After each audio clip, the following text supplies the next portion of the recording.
Now, as we've been reporting, today marks 20 years on since the 7/7 attacks, which saw 4 suicide bombers kill 52 people and injure 770 others on the London transport network. Let's speak now to Charles Clarke, who was Home Secretary at the time of those bombings. Good evening, and thank you very much. Good evening, Mark. Nice to be with you.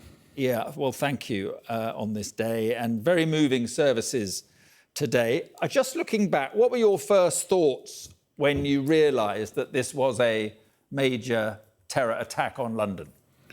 Well, the first thought was with the people who'd lost their lives, been injured, lost family members and so on, of course. And that was, as you rightly said a second ago, I thought the service today was outstanding and they paid tribute to those people exceptionally well. The second thought was, might there be yet another attack after the first? That had been the case in Madrid a year or two before, and obviously we needed to minimise the possibility of that happening so far as we could.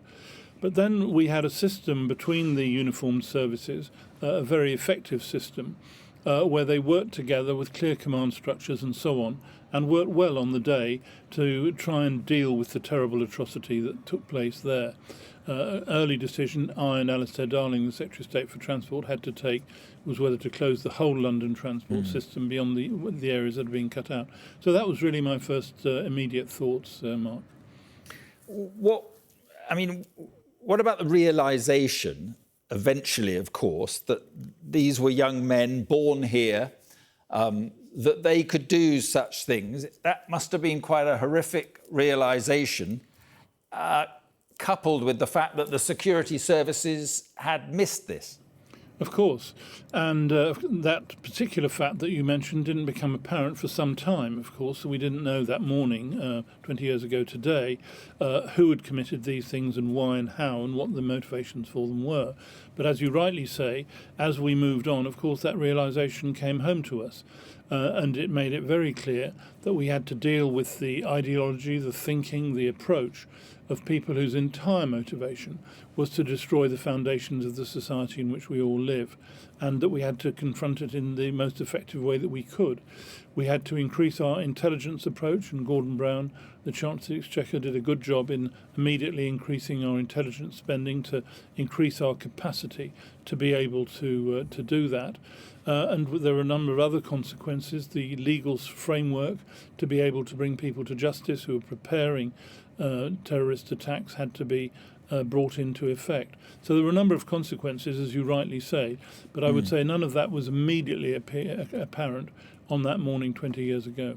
No, and I just wonder, in those first 24 hours or so, you would have to reassure the public in a position where it would be very difficult to reassure the public, I imagine, because you wouldn't know the extent of the threat that was then facing London. You're quite correct. I mean, there had already been, no credit to me, I may say, a very effective set of preparation for disasters of this kind, which had all the uniformed services working together, had clear gold command structures and so on.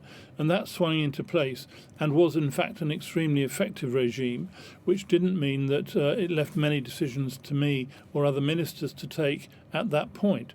And that was a very effective purpose. But the key question, of course, was our lack of knowledge of this expected attack and whether we could improve our systems to deal with that, and that immediately came through. There were other strange consequences, such as one unanticipated result was the whole of the mobile phone system in the centre of London completely collapsed, so people could get no news of their family who they knew were in London, travelling on the tubes and buses and so on. And so that was very alarming, of course, for many families. And that was something we sought to address, obviously, after the events had taken place. So there was a set of consequences, but the most important was to understand what was driving all this.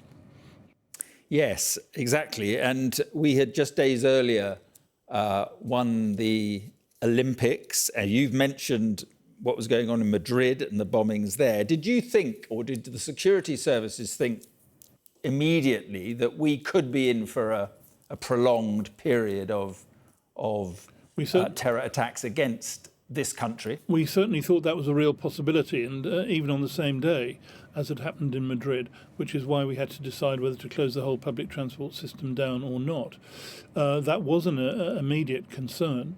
And of course, it did then happen a fortnight later on the 21st of July with 4 attacks which fortunately did not succeed, but led to the tragic death of Jean-Charles de Menendez.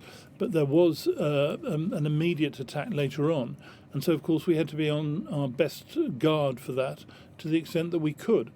I tried on that morning 20 years ago, both in my statement to the media in front of number 10 Downing Street and then in my statement to Parliament shortly after that, to explain as clearly as I could what had happened, why it was happening, and why our systems were able to control and deal with it. I was obviously worried about panic. I was obviously worried about intercommunal tensions, which is why I asked the leaders of our major national faiths to come together early that afternoon to make it clear this wasn't something that was about Islam as such. It was about a group of terrorists, and that was very important. I was delighted to see that cross-faith approach reflected in the service in St Paul's this morning. Yes, and I mean, this was new to you and to the security services. How did you decide to change the way you operated? Did you have to work out new ways to operate? Well, the most important thing was to be able to intervene early enough to prevent preparations for terrorist attacks. And that required both intelligence in the sense of literally bugging people's phones and understanding that was happening. That required resources to go into that, which therefore meant an increase in resources to look at those kinds of things. And it meant allowing police officers to be able to interrogate potential terrorists. And that led to a lot of controversy, as you may or may not recall, about so-called control orders, the legal device through which that was done. And so there were a whole series of consequences of that kind that would change our approach to it. A very positive aspect was increased collaboration between the police and the security services, all the security services, to try and lessen the chance of something undetected getting through in the future. And just finally, Charles, what were your thoughts today with the services going on, and how important do you think these are? Very, very important indeed. I was very moved today. We had wonderful presentations from each of the 4 sites of the attacks, and then the names of the victims were all read out in the cathedral in a very moving service. The Bishop of London's address was powerful. She focused on the word hope. Of course, London has a long, long history of dealing with terrorist attacks in the past, mostly Irish terrorism. But the whole point is our society continues, our city exists, our approach to the future is optimistic. And despite these awful attacks, that message, I think, was very important on the 7th of July 20 years ago and equally important in the service this morning.